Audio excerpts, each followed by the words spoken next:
अस्सलामुअलैकुम प्यारे बच्चों, कैसे हैं आप लोग सब। मैं उम्मीद करती हूँ कि तमाम बच्चे अपने घरों में महफूज और खैरियत के साथ होंगे। तो जी बच्चों, टीचर महाविश की तरफ से जमात सोम की तालिब इल्म को खुश आमदीद। सो बच्चों, आप लोगों ने अपने तमाम सबक का इयादा कर लिया है। मैंने अपनी पिछली क्लास में हम लोगों ने तमाम असबाक के सवाल जवाब, अल्फाज मायने, जुमले का हमने इयादा कर चुके थे और आज हम इंशाअल्लाह ताला कवायद में से कुछ इयादा करेंगे हम, ठीक है। और मुझे बताएं कि कौन कौन बच्चे घरों में पेपर की तैयारी कर रहे हैं। शाबाश, आप लोगों ने बहुत अच्छे पेपर देने हैं। आप लोगों के पास बहुत वक्त था और बहुत अभी भी कुछ वक्त है। आप जल्दी से अच्छा तैयार कर लीजिए अपने पेपर को, बहुत अच्छी सी तैयारी कर लीजिएगा, ठीक है। और ख़ूब लिख के जो है वो याद करिएगा, लिख के इसका प्रैक्टिस करेगा ताकि आपकी जो लिखाई की रफ्तार है वो बढ़ती चली जाए, ठीक है बच्चों। तो जब आप इम्तिहान देने बैठें तो आपको कोई मुश्किल ना हो, ठीक है।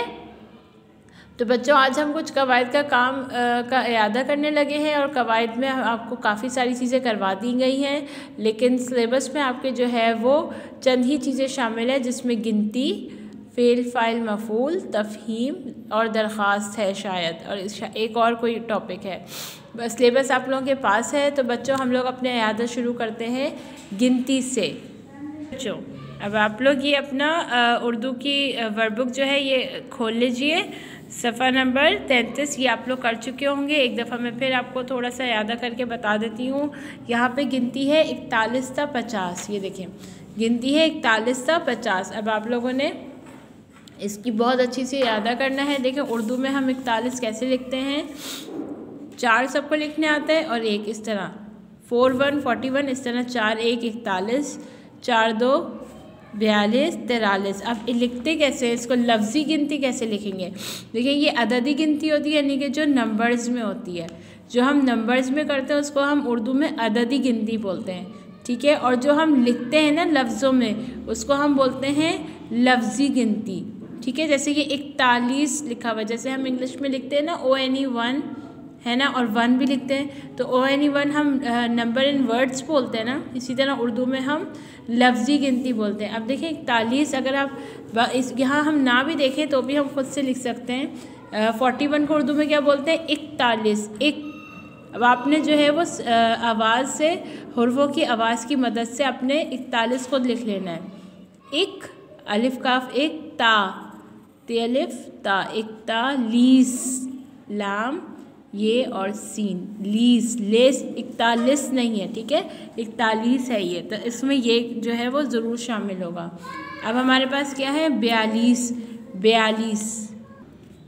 ठीक है बच्चों। 42 कैसे लिखेंगे, 42 बे या ब्यालीस, लाम ये सीन, 42। इसी तरह 43, तैन, देखो ये ते ये नून, तैन, ते अलिफ ता, तैनता, लाम ये सीन, लीस, 43, ठीक है। बस आप लोगों को सिर्फ ये, अगर आप ये याद भी कर लेंगे ना कि 41 को 41 बोलते हैं, 42 को 42, 43 44, 45 46, 47 48, 49 50, ठीक है। तो जब ये याद भी हो जाएगा ना, तो ये आप खुद आवाज़ की मदद से आप लिख भी सकते हैं, ठीक है बच्चों। इसकी बहुत अच्छे से इयादा कीजिएगा, बार बार इयादा कीजिएगा। इसका ये इंशाल्लाह ताला आपके पेपर में मौजूद होगी। इसके अलावा आपके पास फ़ेल, फ़ाइल, मफ़ूल है, ये भी मैं बहुत बार इसके करवा चुकी हूँ। फ़ेल हम उसको कहते हैं जो कोई काम का करना या होना पाया जाए। फ़ाइल जो काम कर रहा होता है, और मफ़ूल जिस पे काम किया जा रहा होता है। जैसे हमारे पास है, उस्तानी ने दिलचस्प कहानी सुनाई, तो सुनाई क्या हो गया हमारे पास, फ़ेल, ठीक है। और उस्तानी क्या हो गया, फ़ाइल, ठीक है। और मफ़ूल क्या है, दिलचस्प कहानी या कहानी, ठीक है। जैसे देखें, फ़ेल हमारे पास सुनाई हो गया, फ़ाइल उस्तानी और दिलचस्प कहानी मफ़ूल। इसी तरह अब हम ये ले लेते हैं, काशिफ़ ने केक खाया, तो खाया क्या हो गया हमारे पास, फ़ेल, कोई भी काम कर रहा है ना वो। और फ़ाइल क्या है, जो काम कर रहा है, यानी कि काशिफ़। और क्या मफ़ूल क्या है, क्या चीज़ खाई उसने, केक, ठीक है। तो ये फ़ेल फाइल मफ़ूल मैं बहुत दफ़ा समझा चुकी हूँ और आपको एक दफ़ा फिर मैंने इसका इयादा भी करवा दिया है। अब हमारे पास है अगला तफ़हीम। तफ़हीम किसे बोलते हैं? तफ़हीम देखें, ज़रूरी नहीं है कि बच्चों जो दी हुई हो वही आए या वो। तफ़हीम की आपको इतनी अच्छा इयादा होना चाहिए कि आप जब आपको कभी भी कोई भी तफ़हीम दी जाए आप उसको बआसानी कर सकते हैं। कैसे कर सकते हैं आप? जैसे आपको कोई भी ये तफ़हीम दे दी है, अब जैसे यहाँ पे दी हुई है मग़रूर बत्तख, मैं यहाँ पे कुछ और भी दे सकती हूँ। मैं यहाँ दे सकती हूँ लालची चिड़िया, ठीक है, या मैं यहाँ दे सकती हूँ कि अमीर बादशाह, ठीक है। तो यहाँ पे आप क्या करेंगे, यहाँ पे वो पूरी कहानी दी हुई होगी। अब इसी पैराग्राफ में से आपको सवालात दिए होंगे और आपको इसी में से ही जवाब ढूंढने होंगे, कहीं अलग से नहीं और ख़ुद से कुछ नहीं करना होगा, बल्कि इसी पैराग्राफ में से जो आपको तफ़हीम दी हुई होती है इसी में से ही आपको सवालात के जवाबात ढूंढने होते हैं, ठीक है। लेकिन इसके लिए ज़रूरी है कि आप इस तफ़हीम को बहुत अच्छे से इसको पढ़ें और समझें, तभी आप इन सवालात के जवाबात दे सकते हैं, ठीक है। तो ये तो हो गई आपकी तफ़हीम। अब आ जाइए तस्वीरी तफ़हीम। तस्वीरी तफ़हीम भी बिल्कुल इसी तरह होती है जैसे यहाँ पे लिखा हुआ है, ठीक है। इसी तरह यहाँ पे एक तस्वीर बनी हुई है और इसमें आपने इसके सवालात दिए हुए हैं और इसके बारे में आपको इस तस्वीर में इसको देखते हुए ही आपने जवाबात देने हैं, ठीक है। और अब इसके बाद हमारे पास आ जाता है दरख्वास्त। जी ये सबसे अहम है, बहुत अहम है और इसमें बहुत सारे बच्चे जो है वो गलतियां कर जाते हैं। बच्चों ख़ास करके ध्यान रखिएगा, एक इसका इस वाले हिस्से का, ठीक है, और एक इस वाले हिस्से का।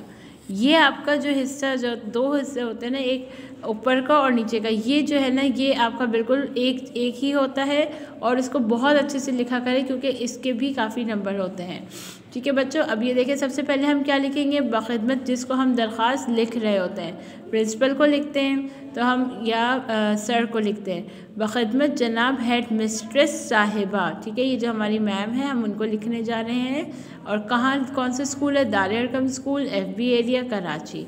फिर हम जो हमारी वजह है, अब देखिए इसमें लिखा है दरख्वास्त बराए रुख़सत बवजह ज़रूरी काम, यानी कि हमने किसी ज़रूरी काम की वजह से छुट्टी लेनी है तो उसके बारे में हमने लिखना है। अब यहाँ पे आप कुछ भी दे सकते हैं, दरख्वास्त बराए शादी की गैर हाज़िरी या बीमारी की वजह से गैर हाज़िर है, वो हम कुछ भी लिख सकते हैं, ठीक है। आपको सिर्फ ये लिखना आना चाहिए। गुजारिश अर्ज़ ये है कि मैं आयशा बिनते मोहम्मद सिद्दीक़ जो कि आपके स्कूल की जमात सोए में ज़ेर तालीम हूँ। सबसे पहले आप यहाँ पे अपना तारुफ़ कराएंगे, ठीक है, कि मैं आपके स्कूल की तालिब इल्म हूँ और मेरा नाम ये है और मैं इस क्लास में पढ़ती हूँ। मेरी बहन की शादी है जिसकी वजह से मैं स्कूल आने से कासिर हूँ। अब उन्होंने देखो दरख्वास्त की वजह क्या बताई कि मेरी बहन की शादी है जिसकी वजह से मैं काम में मसरूफ़ हूँ और मैं स्कूल नहीं आ सकती, आने से कासिर हूँ यानी कि नहीं आ सकती। मेहरबानी फरमाकर मुझे 3 यौम की छुट्टी इनायत फरमाएँ। यौम यानी कि दिन, ठीक है, 3 दिन की छुट्टी इनायत फरमाएँ। एन नवाजिश होगी, शुक्रिया। देखिए एन नवाजिश इसी तरह लिखना है, शुक्रिया आपने अलग लाइन में लिखना है और इसी तरह आपकी फरमाबरदार शागिर्दा, ठीक है, आयशा सिद्दीक़, ठीक है, ये आपने आखिर में लिखना है, ठीक है। आपकी फरमाबरदार शागिर्दा, अब आपका जो नाम होगा आपने वही लिखना है, ठीक है। आपने आयशा सिद्दीक़ नहीं लिखना, यानी कि आपने हमारा नाम नहीं लिखना। और यहाँ पे आपने तारीख़ का इंदराज ज़रूर करना है कि आपने किस तारीख़ को ये दरख्वास्त लिखी है।